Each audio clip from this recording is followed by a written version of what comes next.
Selamat datang kembali pada pertemuan kedua perkuliahan keempat, perancangan dan pelaksanaan survei sebagai salah satu mata kuliah non-kredit dari MOOCs Massive Open Online Courses.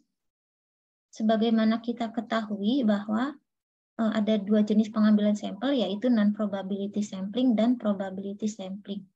Kali ini kita akan lanjutkan mengenai jenis pengambilan sampel yang probability sampling. Pada probability sampling, peluang terpilihnya setiap anggota sampel dapat ditentukan. Ukuran populasi diketahui, cara pengambilan sampel dengan melakukan pengundian, ukuran sampel ditentukan berdasarkan formula yang sesuai dengan cara pengambilan sampel yang dipilih. Pada probability sampling ada beberapa teknik, yaitu simple random sampling, systematic sampling, stratified random sampling, cluster sampling, dan two-stage cluster sampling.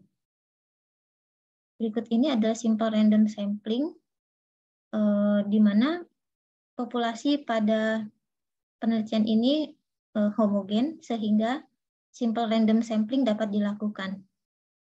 Simple random sampling adalah mengambil anggota sampel dengan secara random dari populasi.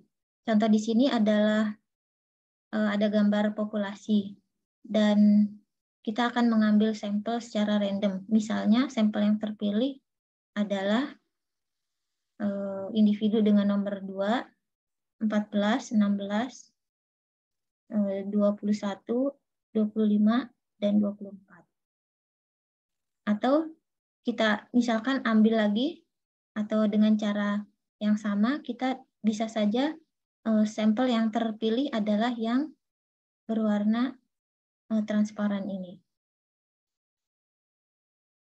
Yang kedua adalah systematic sampling.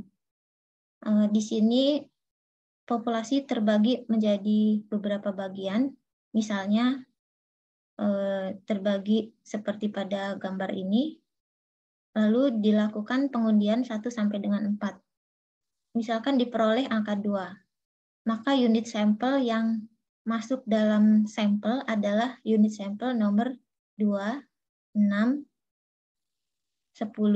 dan 14. Penomoran ini sudah ditentukan sebelumnya, sehingga systematic sampling itu akan mengambil sampel pada nomor-nomor tertentu sesuai dengan pengambilan pengundian yang dilakukan sebelumnya.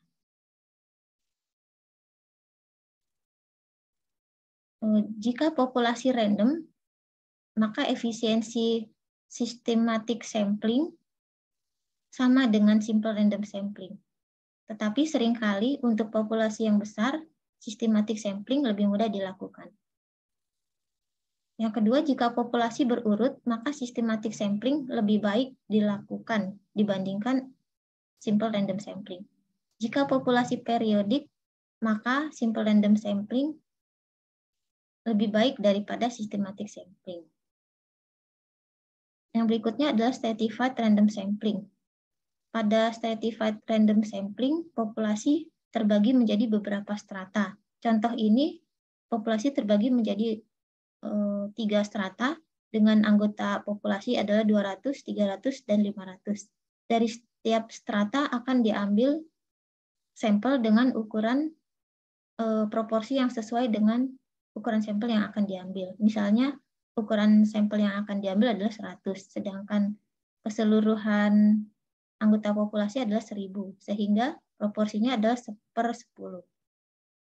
Sehingga pada strata 1 terambil 20, strata yang kedua ini diambil 30, dan pada bagian yang ketiga diambil 50. Sehingga sehingga ukuran sampel yang terambil adalah 20, 30, 50 menjadi 100. Dalam sampel bertingkat atau stratified random sampling, peneliti membagi populasi menjadi subpopulasi homogen yang disebut strata. Itu kata jamak dari stratum. berdasarkan karakteristik tertentu. Jadi strata itu sehomogen mungkin berdasarkan karakteristik tertentu, misalnya ras, identitas, gender, lokasi, dan lain-lain. Setiap anggota populasi yang diteliti harus berada tepat pada satu strata. Setiap strata kemudian diambil sampelnya menggunakan metode sampling probabilitas lain, seperti cluster sampling atau simple random sampling, sampling acak sederhana, yang memungkinkan peneliti untuk memperkirakan ukuran statistik untuk setiap subpopulasi. Kemudian peneliti menggunakan pengambilan stratified random sampling ketika karakteristik populasi beragam atau heterogen. Dan perlu dipastikan bahwa sebaran karakteristik terwakili dengan benar dalam sampel. Kemudian pertanyaan kita adalah kapan menggunakan stratified random sampling? Untuk menggunakan stratified random sampling, populasi harus dapat dibagi menjadi subkelompok yang saling eksklusif dan lengkap, atau mutually exclusive and exhaustive. Setiap anggota populasi dapat dengan jelas diklasifikasikan ke dalam tepat satu subkelompok. Kemudian stratified random sampling adalah pilihan terbaik di antara metode pengambilan sampel probabilitas jika subkelompok memiliki nilai rata-rata yang berbeda untuk variabel-variabel yang diperhatikan. Berikutnya adalah cluster sampling.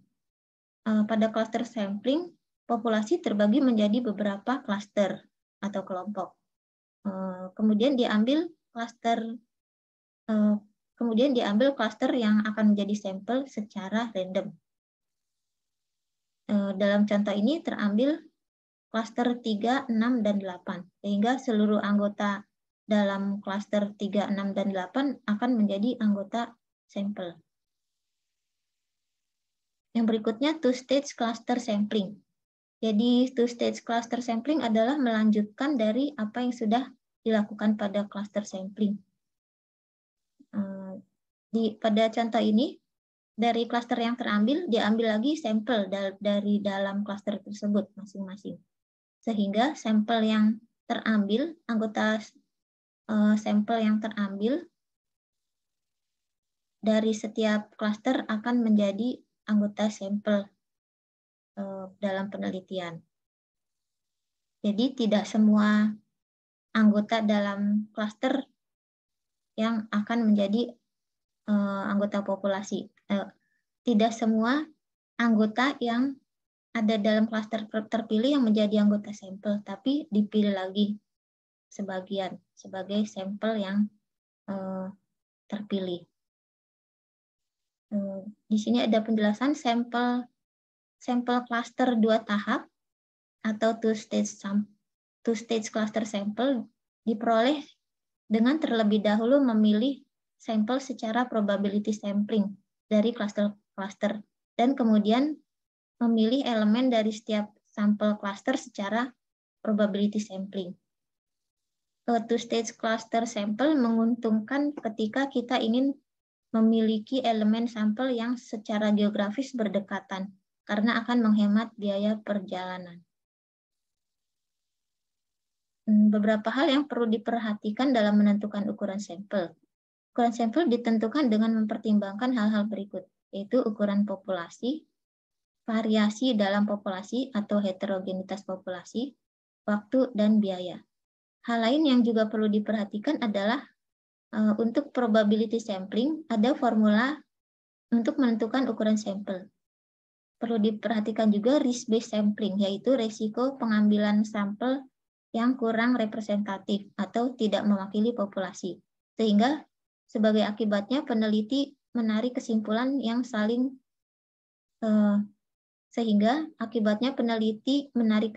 yang salah mengenai populasi. Berikut ini adalah penentuan ukuran sampel. Penentuan ukuran sampel dibagi menjadi dua bagian, yaitu untuk ukuran populasi yang diketahui dan untuk ukuran populasi yang tidak diketahui. Jika ukuran populasi diketahui, banyak sekali rumus yang dapat digunakan. Namun jika ukuran populasi tidak diketahui, terkadang peneliti akan mengalami kesulitan dalam menentukan ukuran sampel. Contohnya, seorang peneliti yang ingin meneliti bagaimana tingkat loyalitas pelanggan di suatu pasar swalayan. Jika peneliti hanya menebak jumlah sampel yang diambil, misalnya 100 orang dari pengunjung pasar swalayan tersebut, maka jawaban mereka tidak dapat mewakili jawaban dari seluruh pengunjung yang datang ke pasar swalayan tersebut. Berikut adalah penentuan ukuran sampel apabila ukuran populasi tidak diketahui.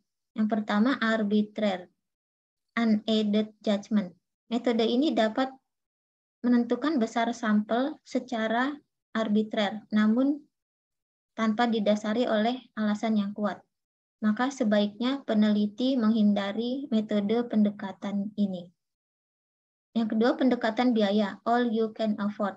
Metode ini lebih berpedoman pada biaya anggaran yang tersedia, namun dilandasi dengan alasan yang logis bahwa sampel yang diambil mewakili jawaban dari responden. Yang ketiga, penelitian sejenis, average size for sample for similar studies. Metode ini menentukan ukuran sampel berdasarkan pada besaran sampel yang pernah dilakukan oleh peneliti sebelumnya. Kemudian penjatahan atau required size per cell. Metode ini menentukan ukuran sampel berdasarkan pada banyaknya klaster yang diteliti. Misalnya peneliti ingin mengetahui pekerjaan konsumen pengunjung rumah makan di sekitar kantor. Informasi yang dibutuhkan adalah dari dua grup konsumen, yaitu level supervisor ke atas dan level staff, dan dari 4 golongan umur, yaitu 20-30, 31-40, 41-50, dan 51 ke atas. Dalam contoh ini diperoleh 8 klaster. Untuk setiap klaster akan diberi jatah banyak responden yang sama.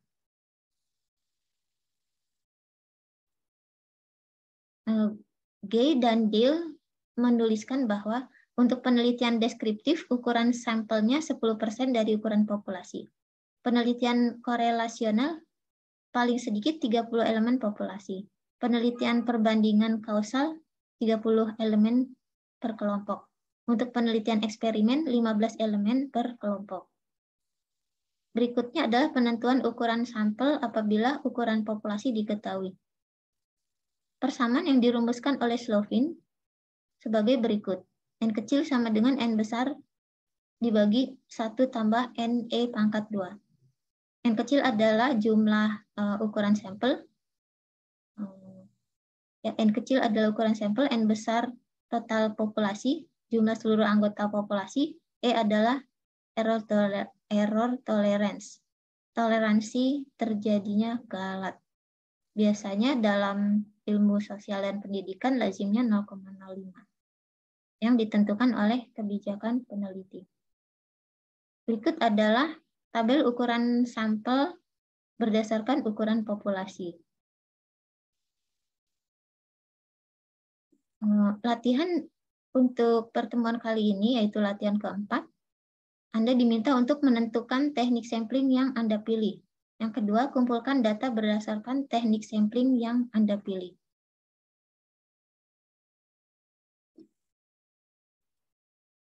Terima kasih.